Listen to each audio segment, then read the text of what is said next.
Okay, guys, as a result of having a little bit of extra free time recently, I've decided to make some video essays once in a while about Qigong and other relevant topics.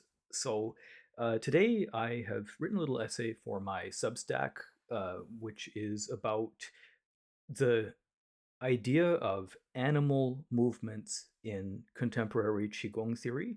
It was influenced by the writings of Pang Ming, the founder of Zhineng Qigong, and I've decided to share that essay in video format as well. If it looks like I am reading from my screen, indeed, I am reading from my screen because this is going to be more or less a reading of the small essay that I wrote.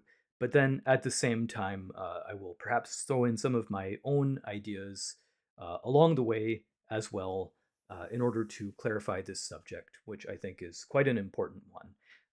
The essay will also be published on my Substack. You are certainly welcome to have a look there, and I will put the link in the description. Okay, so the article is called A Particularly Useful Piece of Information About Qigong Theory. So it starts, there are probably more than 1,000 schools of Qigong. Of those, maybe 100 are popular, and of those, maybe 20 or 30 are known by most practitioners. Nevertheless, anyone who studies must eventually come to the realization that the schools have quite different characters. Methods of practice, such as the 8 silk brocades, are based on physical stretching and opening movements similar to martial arts, while stillness Qigong and visualization often have no movements, and some schools combine all the features together in one system with movement and deep mental work together. I'm not satisfied to uh, practice only, since I want to go as far as possible in these studies. I've decided uh, I've dedicated myself over the last 15 years to study Chinese classical documents and about Taoist meditation, classical and contemporary Qigong, internal martial arts, and so on. This accompanied by my wonderful teacher Hai Yang and some other teachers introduced by him, such as Yin Qing, who I learned Yang style Taiji from, Shen Dao Xin, who I learned Sun style Taiji from, Yu Jiang, who I learned Xini Liu Hechuan from, and various others, has allowed me to establish a view of these practices, which I think is broadly accurate. Nevertheless, I've come to the realization that study is a lifelong pursuit, and if we aspire to excellence, we must never cease in deepening and broadening our understanding. Luckily, Chinese traditions aligned with Taoism are the only ones which have served more than a passing interest. Aside from music, I'm very interested in jazz, and indeed, am actively studying jazz electric bass. But that is outside of these internal cultivation topics to some extent. So study is able to be relatively streamlined, even though it still requires intense learning in the arts I'm interested in. With this in mind, today I was translating for the weekend class on the book Zhineng Qigong Science. It is an important 1990s era manuscript by Pang Ming, the founder of the style, when I happened upon a particularly interesting claim. So, as a background, Zhineng Qigong Science is a philosophical treatise broadly that attempts to explain the precise mechanisms of Pang's unique style of Qigong according to classical and contemporary philosophical and scientific ideas. Pang's theory is especially rooted in the cosmogony, so that means the theory of the creation of the universe, of Chinese philosophy schools, especially Taoism and Confucianism. He traces the creation of the world to an original non being, which develops out into the principles of Wu Ji and Taiji, that is the utmost of non being, and then the absolute extreme beginning of being. Then forms two poles, four images, and eventually the myriad of living things which occupy the space between heaven and earth. His theory is that by unifying our human chi field with the deeper and earlier layers of creation, we can effectively borrow from the initial creative state and go beyond our current level of wisdom and ability, thus the name of his Qigong system, Zhinenggong, or Wisdom and Ability Qigong. Pang believes that in Pang believes in a concept called ascending conventional wisdom and ability, which can be derived from intensive long-term qigong practice and lead to increases in perceptual faculties, sensitivity to energy, and types of cognitive understanding unavailable to non-practitioners. It's a big claim, but broadly, I think it's true in the sense that meditation can provide certain similar results to people who practice very seriously, although this is typically not necessarily the goal of meditation. I will just qualify that a little bit. One of the things that Pang focuses on is what in Buddhism and Taoism would be called the Liu Tong, or six connections. So these are thought of as six levels of cognitive improvement through practice that can lead to abilities that would seem like clairvoyant or supernatural. Pang has certainly a more grounded way of describing these things. But generally speaking, if you were to study internal alchemy, for instance, those schools of thought, which include the Liu Tong, tend to say that there's only one of them which is very important, which is to stop the mind from leaking to the outside, and therefore to be able to collect your longevity and your genuine true self or true consciousness within, so that you can eventually become a realized person or an immortal or a Buddha, depending on the school of thought. Okay, so Pang, he works on these ideas. He doesn't name them precisely as such, but basically his idea is that it's possible to go beyond conventional levels of um, cognition and sensory experience through the practice of Qigong. Okay, since Pang's claims are quite grand, he wrote a number of books to clarify his theory and provide justifications for it. Qigong is interesting since it's easier to learn than internal alchemy, which is the main style of meditation that I do. And you can basically learn theory and practice as you go. Whereas for internal alchemy, you need quite a bit of time to learn the theory before you can practice effectively. That having been said, Qigong at the intermediate and advanced levels require profound theoretical knowledge, and it is impossible to go to a high level of practice without having an excellent understanding of Taoist energy practices, Chinese medicine theory, and perhaps even Buddhism to some extent. Out of all the books written about Qigong, Pang's are probably the most detailed, albeit there are a number of other writers who are also very good, so this isn't me trying to give Zhineng Qigong any more face than any other Qigong school. What I'm trying to say is that reading books such as Zhineng Qigong Science is a valuable pursuit for anyone interested in studying Qigong, or perhaps even people who study internal alchemy to some extent. In my own practice, I would say Zhineng Qigong ideas make up about 10% of what I do, which, while seemingly small, is actually a pretty big number considering the absolute intensity with which I have been studying internal alchemy and martial arts. Since I began my literary study, this would be multiple hours every day, practicing, reading, analyzing, and translating. Um, Ultimately leading to these things approximately becoming a full-time job once I include my teaching schedule in this. So this is what I've been doing full-time for, around 15 years, and it only intensifies over time. Um, and before that, I had a strong practice as a hobby for about a decade. So, um, I'm now pushing 25, believe 25 plus years of practice. Okay, so since I teach Zhineng Gong and I'm not satisfied to just be another form teacher, right? There's plenty of people from whom you can learn forms, many of whom have very beautiful forms, and so those people, perhaps are more qualified than I am. But I think it's really important to ascertain the key points of Pang's teachings and spread them to anyone who's willing to listen. Just in the same way that I think it's very important to spread Neidan information, just in the same way that I think it's very important to spread internal martial arts information, right? But it would be relative to a school of thought that I practice, since I would be vastly unqualified to tell you about the style Taiji Qigong Shibasher, right? You would be better suited to talk to my friend Fabrice Pichet, for instance, among other qigong or martial arts or Taoism teachers who are highly qualified in their own traditions. To give another shout out, of course, if you're very interested in the Taoist religion, you could talk to Josh Painter and Jack Schaefer of Parting Clouds Taoist Education. So what I'm trying to say here is that generally speaking, I'm really interested in these things that I practice, and I'd like to go very deeply into them. I do think that they give a big picture which can help you to learn other areas, but at the same time, if you're interested in those other specific areas, um, then certainly there are people to go to who can tell you about them. Okay, so today we're going to talk about an interesting reading I made today on the subject of human movement in the book 智能 Qigong 科学 or 智能 Qigong Science. Okay, so we all know movement is important in the context of contemporary Qigong.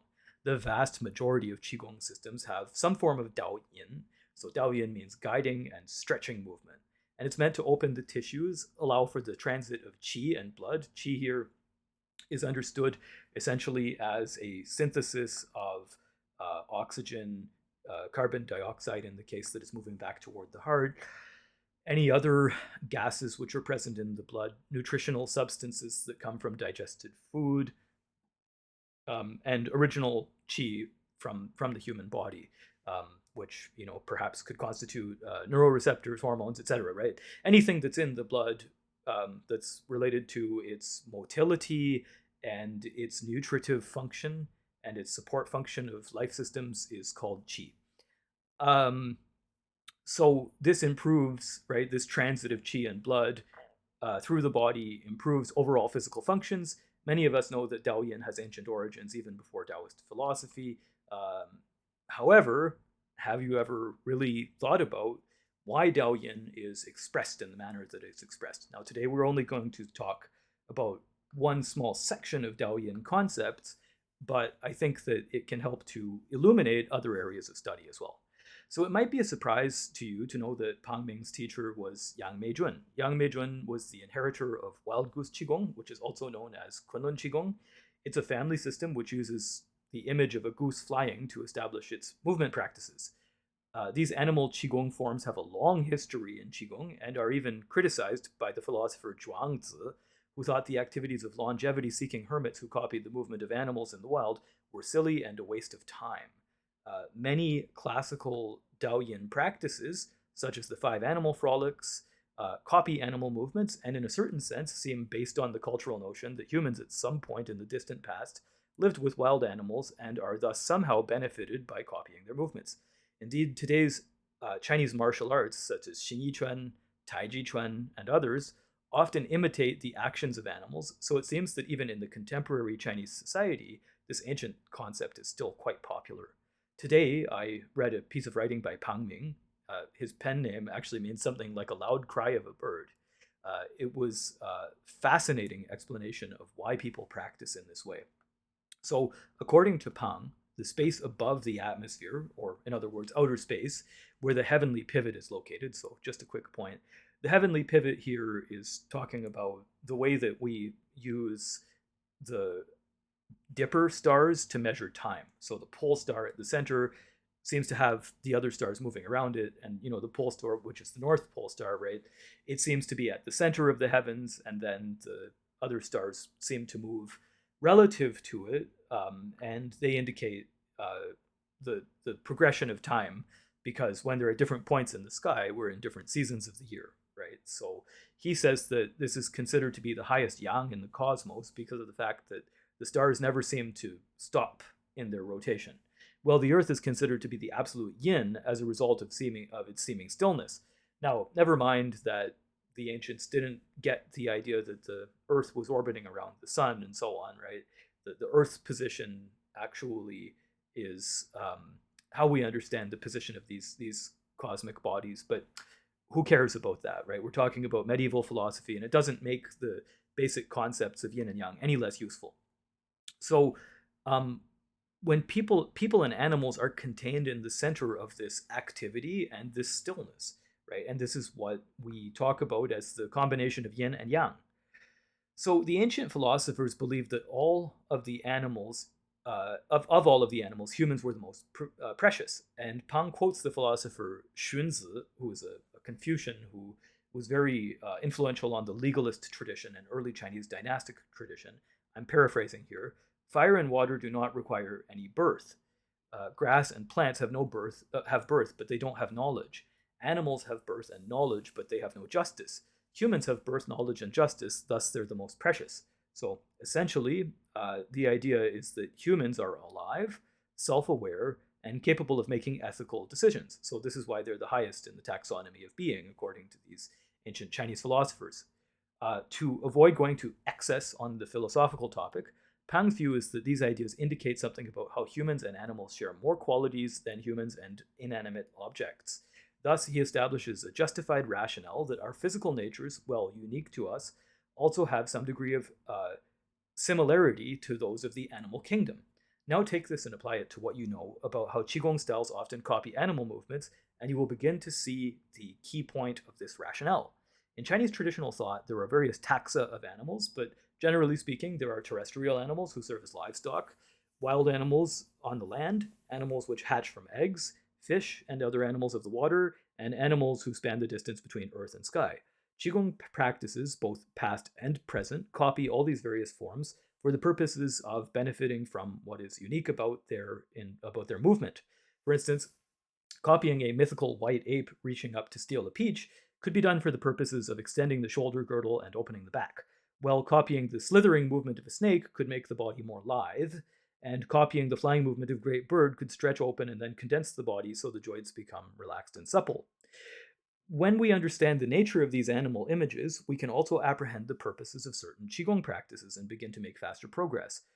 My central Qigong criticism of Qigong, and the reason why I do all of this work, is because I feel the majority of teachers in the West have not undertaken sufficient effort to study the literature of the practice at its axiomatic and paradigmatic levels, instead preferring to emphasize practice without sufficient theoretical insight for students. That may not be a problem with you and your teacher, but it is a general problem in Qigong. And the mindless practice of Qigong, just as rote movement, is not a very valuable approach to practice relative to a more complete practice. That doesn't mean that every Qigong practitioner has to be a scholar in the tradition, but it does mean that it would be beneficial to be able to help people to apprehend the deeper meaning of Qigong at whatever level they're able to receive it at, so that they can get more benefit from the practice. Because ideally, if you are a student, you should wish to take as much benefit from your practice as possible. And if you are a teacher, you should wish to share with an open heart so that your students can attain the same level of vitality that you do in practice and really become happier people as a result, right? Okay, so everyone who practices Qigong knows that we sometimes copy animals, and everybody can understand that copying a bird is meant to open the body, while copying a snake is meant to lead to lithe movement. But I'd like to encourage you to look a layer deeper at the reasons behind these movements and intentions. As I mentioned, Pang studied with Yang Meijun, a Qigong master who mainly focused on a style which copies flying geese in the wild.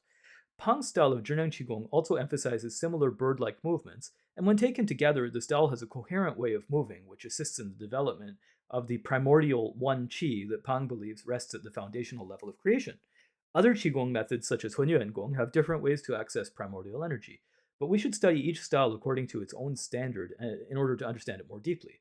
Thus, when we observe how the bird-like movements of Zheneng Qigong fit into the first, second, and third routines of that style, then we should recognize that Pong conceptualized these as a system meant to draw us towards certain energetic outcomes and intellectual conclusions. If we truly reach the stage of ascending beyond regular wisdom and ability that Pong claims, we must deeply integrate his approach to practice. Otherwise, Zheneng Qigong will be no more beneficial than the martial 8 silk brocades or other styles which principally emphasize stretching, which, by the way, I think are of great benefit. Actually, on this YouTube channel, there is a playlist of all of the 8 silk brocade practices that you can refer to. It will be good exercise, but not deliver on the greater purpose which we seek in practice, which is a complete energetic and psychological and maybe even spiritual transformation. Animal and human movements represent the union and separation of yin and yang in various degrees and are fundamentally represented by the transformation of the 5 elements, 8 trigrams, and 64 hexagrams and 10,000 changes. All of these changes and transformations are meant to return to one primordial source point, so even though I can't teach you everything you need to know in this one video essay, I hope that this reminder of many things which you already know, such as the idea that Qigong is sometimes predicated on animal movements, can help you go more deeply into the underlying ideas and features of our Qigong traditions, and not just run through the form once or twice a day without making progress. In other words, I hope you succeed in your practice. Now, having said that, let me please plug what I do, which is if you're interested in studying Zheneng Qigong, I have 2 excellent programs. They are long programs. One of them is a Qigong science reading, so we're reading the book under discussion in this video. It's a year-long program of which we have done about 2.5 or 3 months approximately. Another one is called Foundations of Qigong. It was a 10-month program. It is available on demand. It does ask you to sign up for the 10 months, but all of the media is available inside of my Gumroad account. If you would like a shorter and less expensive, but also excellent course, I can recommend the Small Heavenly Orbit course, where we look at both ancient and contemporary small heavenly orbit practices, and the embryonic breathing course, where we look at this very important genre of Taoist meditation practice, which has been greatly influential in both Qigong and internal alchemy. Also, my Substack, which I am linking in the description. So these courses are at the bottom of the Substack article if you would like to check them out. Also has a paywall, and behind the paywall, I typically put various translations, some of which I use in class and some of which I don't. Sometimes I also put some video instruction or other little cool gems of information. Behind the paywall today is a section of the Zheneng Qigong Science book that we studied a couple of weeks ago in class. It is about the 5 organs of the heart, spleen, lungs, kidney, and liver. These are taken from both Taoism and Chinese medicine. Zheneng Qigong is a very interesting combination of different ideas, which comes together in a beautiful form, which I think you can really benefit from. So please feel free to have a look at my Substack, and if it strikes you as something which is interesting, perhaps you can even buy a subscription.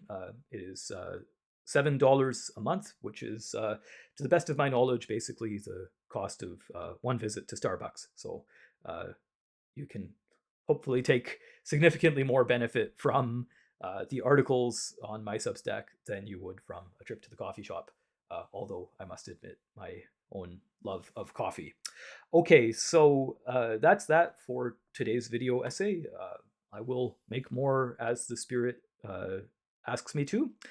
And I will continue with the 81 months of the Tao Te Ching as we've been doing already. And I wish you all of the very best as we go into February of 2026, the second month of this year, which has already been a little bit too full of twists and turns for my own preference. But here's hoping that it only gets better from here on out. And see you soon, and stay strong.